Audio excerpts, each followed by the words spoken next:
IMF Pakistan को मु काली कहूली पाकिस्तान तो ऋण रे बंचुवा देश बोधे पृथ्वी कौन सी देश नहीं जे कि एति परिमाण ऋण कर पाकिस्तान आज बैठक बसुची जना पड़ो परे जे आईएमएफ को से मागिते आमको आउ कि ऋण दिंतु आज्ञा जो देश ऋण कर देश पुणी जाकर पैसा खर्च कर युद्ध हेल्ले तो पैसा खर्च हम आप गोटे रकेट माड़ कले से तो 5 टंकिया नुह कि 10 टंकिया रकेट नुह लक्ष लक्ष टका तो खर्च होना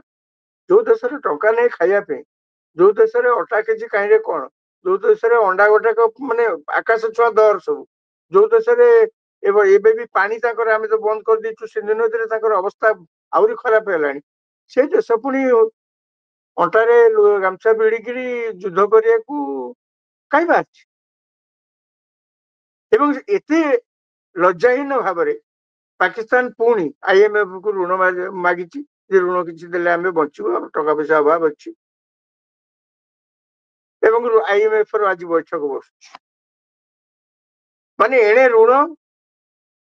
तेणे देखला युद्ध माने विचित्र देश विचित्र देश आमे केबे युद्ध को पसंद कर कहीं आमे से नाऊ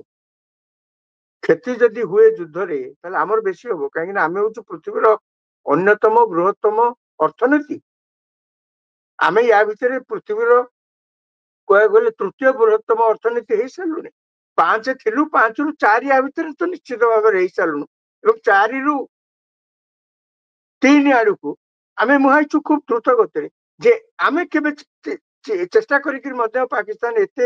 हिंसाकांड कले आम के बंदूक उठेलु किंतु जितेबाला सब जिन गोटा सीमा थाए सीमा पार हो गला बाध्य होकर जहाँ कार्यानुष्ठान करने कथा कर आम सरकार तरफ बारंबार कह एस्कालेशन ने विश्वास करूना अर्थात आम कंटा बाड़ी लुगा पकईकरी कली कर देश नुह ताते आम आगुरी भिआई था गंडगोल करने आम करनु आमे केवल निजर आत्मरक्षा निजर स्वाभिमान प्रत्युत्तर जहाँ कर प्रति आक्रमण रे जहाँ कर आम कि आक्रमण करनु केबे या भितर भारत मध्य तार सब प्रकार प्रस्तुत चल पाकिस्तान ने आउ गोटे कथा देखा मिलूँ आप जानते आज्ञा आजिकल सोशल मीडिया जुग आम देश जो सब बड़ बड़ सेलिब्रिटीज अच्छा से सेलिब्रिटीज माने जिते बड़ बड़ सेलिब्रिटीज से सिनेमा जगत हूँ साहित्य हूँ नृत्य गीत जहाँ कि जो थे जो मान सब बड़ बड़ लोक अच्छा जो ना कर सोशल मीडिया हैंडल को लक्ष लक्ष लोक फॉलो कर आमर सोशल मीडिया आमर जो मान सब अच्छा समाजर प्रतिष्ठित व्यक्ति माने जहाँ को इन्फ्लुएंसर कह जाऊँ अर्थात सी गोटे किसी कथा कहते माने सी कौन गोटे मत दौरान माने लक्ष लक्ष लोक कह गले कोटी फॉलो कर पाकिस्तान में सेलिब्रिटीज अच्छा पाकिस्तान में सुंदर गाउवा लोक अच्छा नाचुवा लोक अच्छा सिनेमा करुवा लोक अच्छा केही किंतु एभली किछि वक्तव्य रखी पारना निज देश सपक्ष वर्तमान स्थिति को देखिक जो थे कि साधारण लोक अंततः फॉलो करेंगे आम देश जहाँ अच्छी कहीं आम देश आम कहवाई आमर किसी सुजोग अच्छे तुम्हें आतंकवादी मानक से जन्म दौच खाया पीवा दे पोषुच से मैंने कौन कहे कहीं अनेक आलोचना भितर होता जे पाकिस्तान जदि आमको आक्रमण करे कौन कारण देखिए आक्रमण कर जदि धरनिया जाऊ एबे गोला पकाउछ आम मना करनु किंतु फुल फ्लेजेड वार करने को पाकिस्तान कौन कर आम तो चारिआड़ को कहूँ सारा पृथ्वी रे मिलित जातिसंघ पृथ्वी जिते बड़ बड़ सब अनुष्ठान अच्छे सबू जगार आम जा तो कहीकि आसीचु जे पाकिस्तान को बंद कर या चलती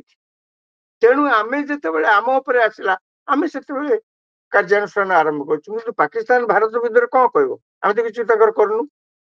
ଆମେ ତ ତାଙ୍କର କିଛି ଖାଇଯାଇନୁ। ତେଣୁ ଭାରତ ତେଣୁ ପାକିସ୍ତାନ ବର୍ତ୍ତମାନ କଣ କହିକିରି ବି ଯୁଦ୍ଧ କରିବ? ଅନେକ ବିଶେଷଜ୍ଞ ମାନେ ମୁଁ ଦେଖୁଥିଲି ସବୁ ଆଲୋଚନାରେ କହୁଛନ୍ତି ଯେ ପାକିସ୍ତାନ ବର୍ତ୍ତମାନ କଣ ଗୋଟେ କାରଣ ଦେଖେଇକିରି ଆମ ଉପରେ ଆକ୍ରମଣ କରିବ, ସେ କାରଣ ବି ସେ କିଛି ପାଉନି। ଇତିମଧ୍ୟରେ ଆମର ଯୋଉ ପପୁଲାର IPL ଚାଲିଥିଲା ଧର୍ମଶାଳାରେ ହିମାଚଳ ପ୍ରଦେଶର, ତାକୁ ପ୍ରାୟ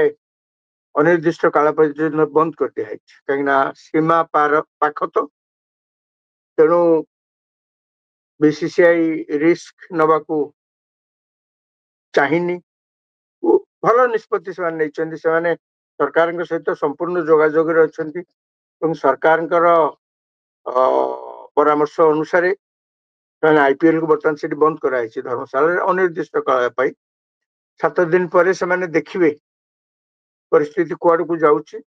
ଏବଂ ସେଇ ଅନୁସାରେ ସେମାନେ ନୂଆ ସ୍ଥାନ ଦେଖିବେ, ସେଠି ଠିକ କରିବେ କଣ ସେଠି କରାଯାଇ ପାରିବ। ଅନ୍ୟ କୌଣସି ଜାଗାରେ ଯଦି IPL ମ୍ୟାଚ ହେଇପାରିବ ସେଥିପାଇଁ ମଧ୍ୟ କରାଯିବ। ଆଉ ଆମ ସରକାର ମଧ୍ୟ ଆମର ଯୋଉ ସବୁ ସିଭିଲ ଡିଫେନ୍ସ ଲୋକ ଅଛନ୍ତି, ଆମର ଅଗ୍ନିବୀର, ଆପଣ ଦେଖନ୍ତୁ କୌଣସି ଦେଶ ସହିତ ଯେତେବେଳେ ଯୁଦ୍ଧ ଲାଗିଯାଏ ଆପଣ କେବଳ ନିଜର ସୈନ୍ୟମାନଙ୍କ ଉପରେ ଭରସା କରିକିରି ରହିଲେ ଚଳିବନି। କାହିଁକି ନା ସୈନ୍ୟବାହିନୀ ମାନେ ଯେତେ ଆଗକୁ ଆଗକୁ ମାଡି ଯାଉଥିବେ, ସୈନ୍ୟବାହିନୀ ମାନେ ଯେତେ ଗୋଳା ବର୍ଷଣ କରୁଥିବେ ବା ଆକ୍ରମଣ କରୁଥିବେ, ଶତ୍ରୁ ପକ୍ଷରୁ ଆକ୍ରମଣକୁ ପ୍ରତିହତ କରିବା ପାଇଁ ଯାହା ଯାହା ସବୁ କାର୍ଯ୍ୟାନୁଷ୍ଠାନ ଗ୍ରହଣ କରୁଥିବେ, ସେଥିରେ ତ ତାଙ୍କର ଗୁଳି ଗୋଳା ଖାଦ୍ୟ ବ୍ୟାକଅପ୍ ସପୋର୍ଟ ତାକୁ ଯଥେଷ୍ଟ ଦରକାର ନା। ଏବଂ ଏଇ ଯୋଉମାନେ ବ୍ୟାକଅପ୍ ସପୋର୍ଟ ପଛରୁ ଦିଅନ୍ତି ସେମାନେ କିଛି ଅର୍ଡିନାରୀ ଲୋକ ନୁହନ୍ତି। ସେମାନେ ସମସ୍ତେ ଅଳ୍ପ ବହୁତେ ସୈନ୍ୟମାନେ କଣ କରୁଛନ୍ତି ସୀମାନ୍ତରେ, ଯୁଦ୍ଧ ଲାଗିଲେ କି ପ୍ରକାର ବ୍ୟବସ୍ଥା ଗ୍ରହଣ କରିବାକୁ ପଡିବ, ସୈନ୍ୟମାନଙ୍କର କଣ ଦରକାର, ତାଙ୍କୁ କି ପ୍ରକାର ସାହାଯ୍ୟ କେତେ ଜଲଦି ଦିଆଯାଇପାରିବ, ଏଇ ଯୋଉ ପ୍ରକାର ଟ୍ରେନିଂ, ଏ ଟ୍ରେନିଂ ଆମର ସିଭିଲ ଡିଫେନ୍ସ ଫୋର୍ସ ର ଅଛି, ଯାହାକୁ କହନ୍ତି ଗୋଟା ବେସାମରିକ ସୈନ୍ୟବାହିନୀ ସେମାନେ। ତେଣୁ କେନ୍ଦ୍ର ସରକାର ଇତିମଧ୍ୟରେ ଆମ ସାରା ଦେଶରେ ଯେତେ ବେସାମରିକ ସୈନ୍ୟବାହିନୀର ସବୁ ସିଭିଲ ଡିଫେନ୍ସ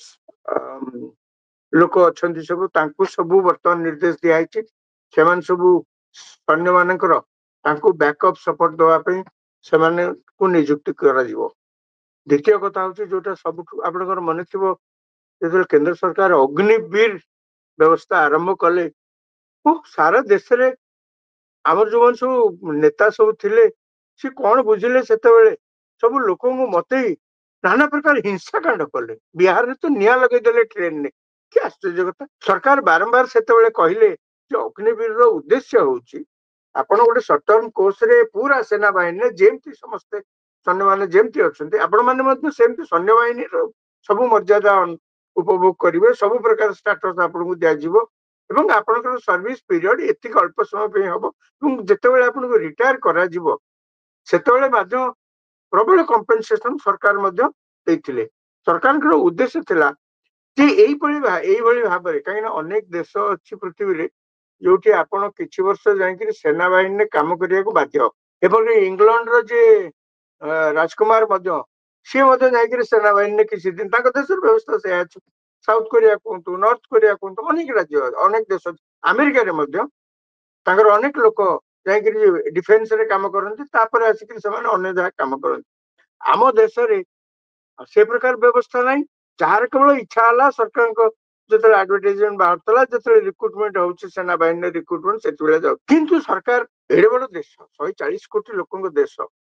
140 କୋଟି ଲୋକଙ୍କ ଦେଶରେ ଆପଣଙ୍କୁ ତ ପୁଣି ସାଧାରଣ ଲୋକଙ୍କୁ ପ୍ରସ୍ତୁତ କରିକି ରଖିବାକୁ ପଡିବ ମାନସିକ ଶାରୀରିକ ସ୍ତରରେ। ଏବଂ ସେମାନେ ଆସି ସୋସାଇଟିରେ ମଧ୍ୟ ଅଗ୍ନିବୀର ମାନେ ସେନାବାହିନୀରେ ତ କାମ କରିବେ ଏବଂ ସେମାନେ ଯେତେବେଳେ ରିଟାୟାର କରି ଆସିବେ ସେମାନେ ପୁଣି ସୋସାଇଟିର ବିଭିନ୍ନ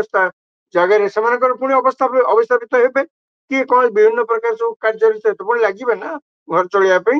ନିଜ ଜୀବିକା ଅର୍ଜନ କରିବା ପାଇଁ। ସରକାର ତ ତାଙ୍କୁ କ୍ଷତିପୂରଣ ତ ବହୁତ ଦେଇଛନ୍ତି, ତା ବାଦ ମଧ୍ୟ ସେମାନେ ଆସି କରିବେ। ସେମାନେ ଗୋଟେ ଶୃଙ୍ଖଳିତ ଜୀବନ ଯାପନ କରିବେ, ସମାଜ ଉପରେ ତାଙ୍କର ଗୋଟେ ସକାରାତ୍ମକ ପ୍ରଭାବ ରହିବ। ସେମାନେ ସମାଜର କହିବାକୁ ଗଲେ ଦିଗ୍ଦର୍ଶକ ହେଇକିରି ବାହାରିବେ। ଆଜି ଦେଖନ୍ତୁ ଆମର ଅଗ୍ନିବୀର ମାନଙ୍କୁ ମଧ୍ୟ ସେମାନେ ମଧ୍ୟ ବାହାରୁଛନ୍ତି ଆମେ ବି ସୀମାନ୍ତରେ ଯାଇକିରି ପାକିସ୍ତାନ ସହିତ ଦବୁ, कहीं समस्त मुहर बर्तमान गोटे कथा जिते प्रस्तुति होची चारिआडे जिते प्रकार सब भारत पक्षर कार्यानुष्ठान ग्रहण करा सबू को जदि आपण हिसाब को नेबे सामग्रिक भाव सब मूल उद्देश्य कौन पाकिस्तान को पाने दबा। नमस्कार।